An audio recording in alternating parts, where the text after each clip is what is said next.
Fixádevos en todo o que podemos aprender a partir dunha imaxe e outros documentos. Parécenos unha boa ocasión para traervos unha fotografía do noso arquivo.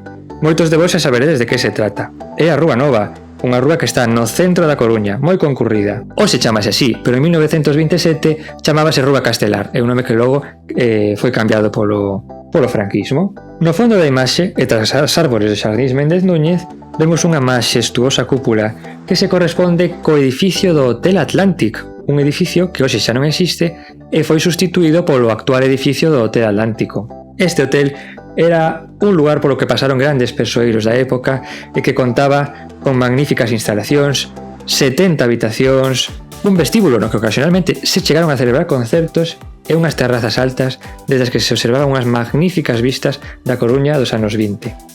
Na rúa atopamos outros hotéis como o Hotel Roma ou Hotel Provinciana. E á esquerda comprobamos un cartel que pon Hotel Ferrocarrilano. Sobre este hotel podemos contarvos unha historia curiosa.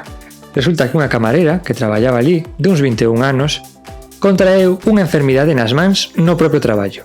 E o seu xefe decidiu despedila, ollo, despois de un mes e 23 días sen cobrar. Esta muller, evidentemente, denunciou a empresa e pediu unha indemnización moderada de unhas 800 pesetas, pero finalmente acabou aceptando tan só unha indemnización de 300 pesetas.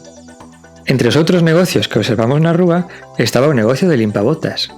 E quen eran os limpabotas? Pois eran profesionais que se dedicaban a limpar o calzado de transeúntes e visitantes que pasaban pola rúa. No arquivo temos un interesante documento que conta como nos anos 30 estes limpabotas a veces tiñan pelexas entre eles. E por qué? Pois simplemente porque querían ocupar as mellores esquinas e postos para obter un maior beneficio. Xusto en riba do cartel de limpabotas temos outro cartel no que pon el noroeste. Correspóndese cunha empresa de transportes. E é moi curioso como grazas á matrícula que ten o vehículo que está xusto enfrente deste negocio podemos saber que este vehículo pertencía á empresa del noroeste.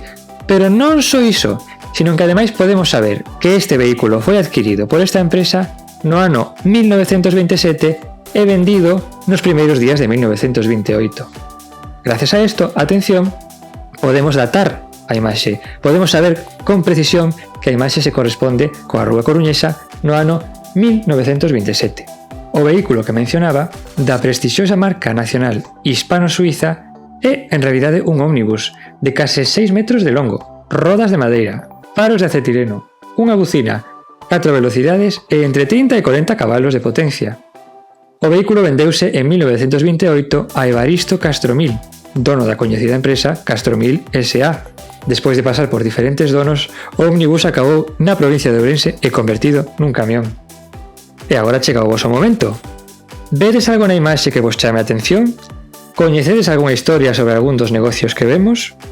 Comentádenolo e seguiremos aprendendo.